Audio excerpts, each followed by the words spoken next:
Here we're going to tie a fly called the Amy's Ant. First thing we're going to do is just start our thread at the front of the hook.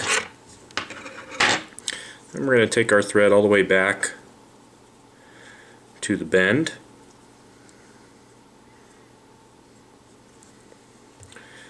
And then I'm going to take a piece of tan foam that I've cut just slightly narrower than the gap of the hook. And I also cut these little notches into them, and I do that by cutting it totally blunt. And then I trim the corners at a slight angle, just like so.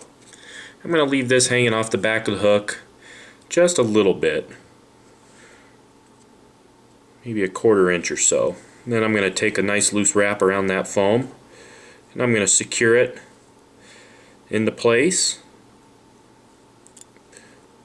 just like so. I'm going to take my thread all the way up to the eye of the hook. I'm going to do that same thing. I'm going to do a nice loose wrap here. And then I can take my thread and bite through all of that tan foam,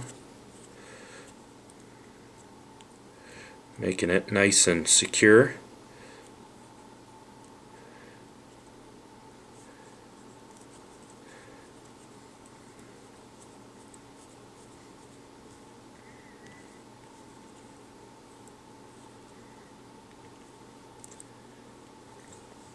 I'm going to take my thread back to the back again. Now I'm going to take a piece of brown foam that I've cut just slightly larger than the gap of the hook. I'm going to trim a little V notch into the tail, just like so. And I'm going to leave this hanging off the back as well, just ever so slightly longer than the piece of tan foam, and lay down 3 nice tight wraps. Now the next thing to do is to tie in the legs. I'm just going to tie in a pair of brown round rubber legs. I want those rubber legs to sit just below the brown piece of foam, just like that. I'm going to do the same thing on the other side.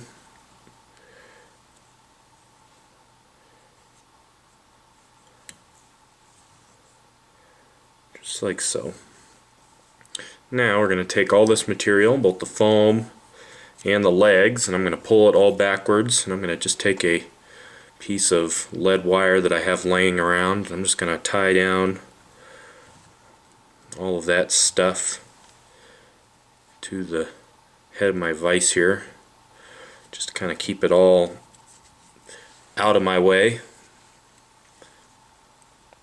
Now we're going to tie in a piece of brown hackle.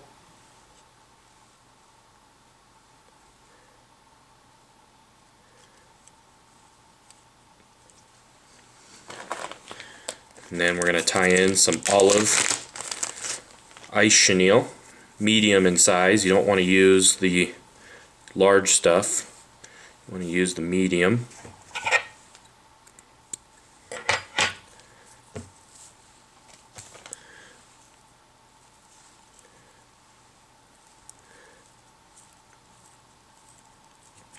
Now we're going to take our thread just past the halfway point of our hook here, and these first few wraps you want to get right up against that foam.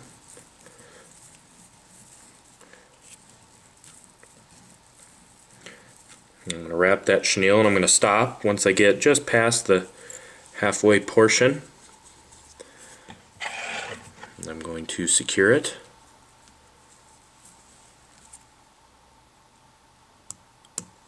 And I can trim it out of there. Now I'm going to take that hackle.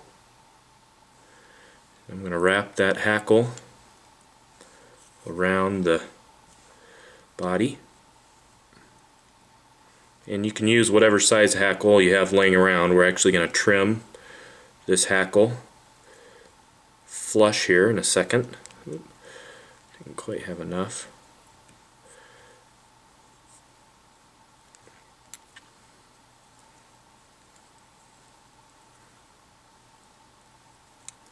There we go.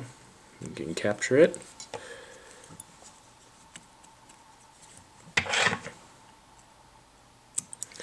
I'm going to trim that hackle.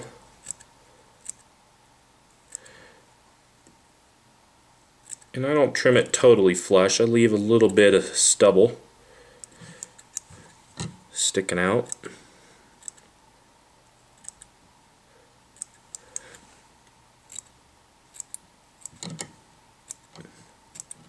Kind of just looks like crippled legs laying on the water when the fly lands.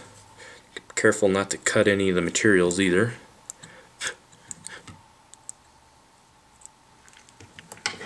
There we go.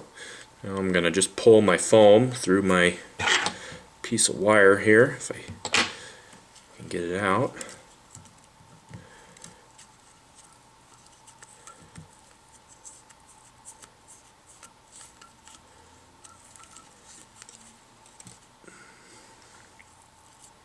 Now I'm going to take this foam, I'm going to lash it down just like I did the foam on the bottom.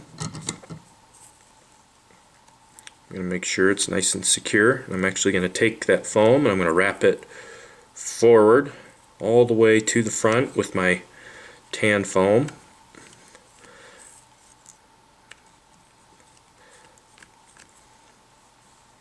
There we go. Now the next thing to do is to tie in the underwing, which is going to be some rainbow crystal flash.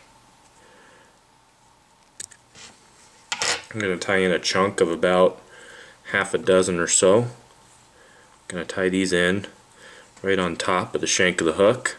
I'll tie it right in the middle of the clump, and then I'll double the other portion of the clump over itself.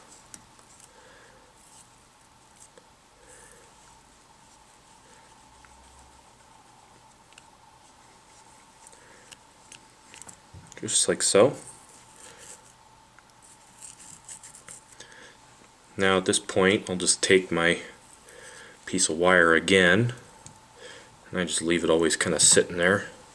I'm going to lash all of that down once more. That way it won't get in the way of all my deer hair, or my elk hair, which is the next step. I'm going to take some elk hair, you can also use deer hair, either one's just fine. I like to use a bleached color, a white color. It just makes it easier for me to see on the water. And we're going to take a generous clump of this, about half the diameter of a pencil or so. It's about 40 to 50 fibers. And we're going to put that in a stacker. I'm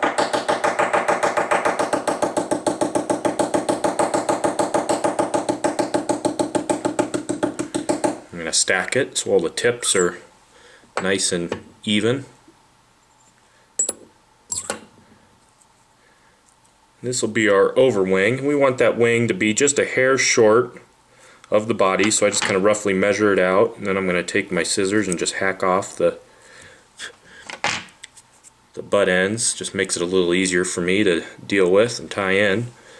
And we're just going to tie these right into our head of the fly here.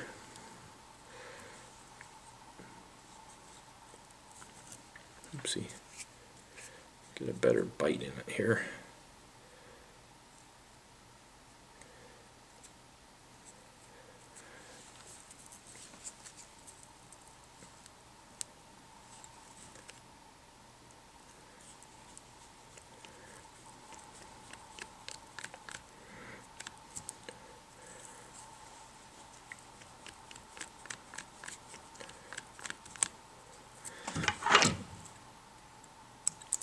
There we go. Then you can let go of all your materials here. I'm going to trim that crystal flash. I'm going to trim it about the length of the body here. You definitely want it to be longer than your overwing, so it sticks out just a little bit. Now the next thing to do is to dub the head of the fly. For that I'm going to use some Peacock ice dubbing.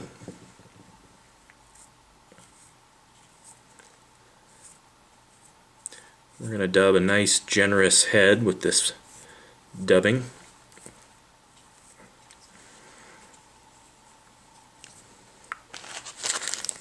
I usually do it in a couple of stages here.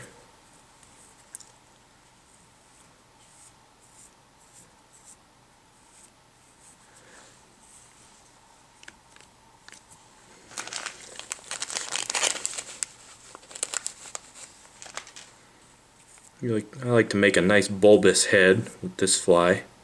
It'll help prop up our piece of foam for the last step.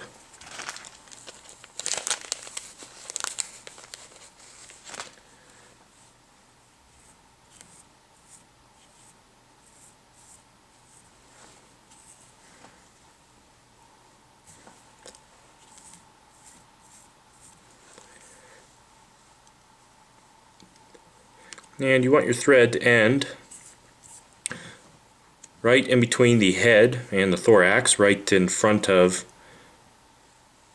the wing. And what we're going to do is we're going to take this piece of brown foam and we're going to pull it backwards. I'm going to lay down a nice tight wrap.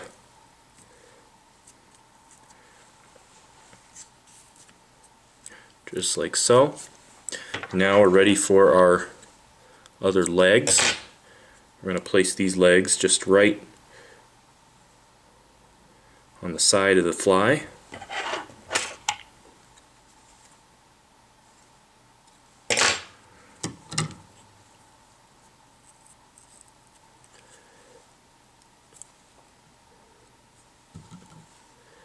I'll kind of angle those legs so that the front leg kind of angles down just a hair.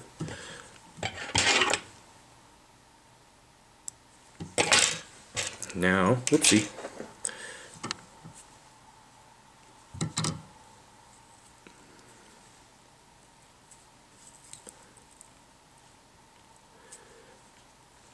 Now we're ready for a whip finish. Just gotta be careful not to catch any of your legs. It helps to use a nice large whip finish. We're not quite finished yet. Need to trim the head, so I just trim that off blunt and flush, and then I'll take the corners off just like I did on the rear of the fly. Then on the top we're going to cut a notch.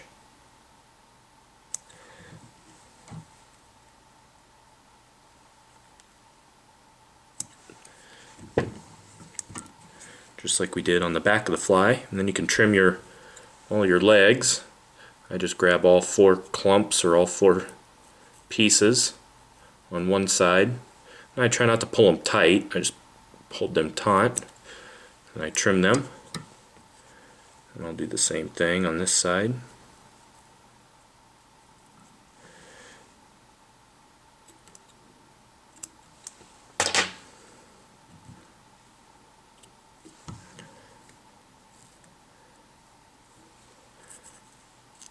And you could put a little dab of super glue on the thread wraps on the underside of the fly to help hold it together. That's all there is to a Amy's Ant. It's a fairly busy fly, fairly involved, but it's a very effective hopper pattern, has a little hint of flash to it. Very deadly on our tailwaters out here in Colorado. Imitates both a hopper and a large ant. It could be tied in red also. This is the olive version, but a very, very good fly, very productive. That's all there is to an Amy's Ant.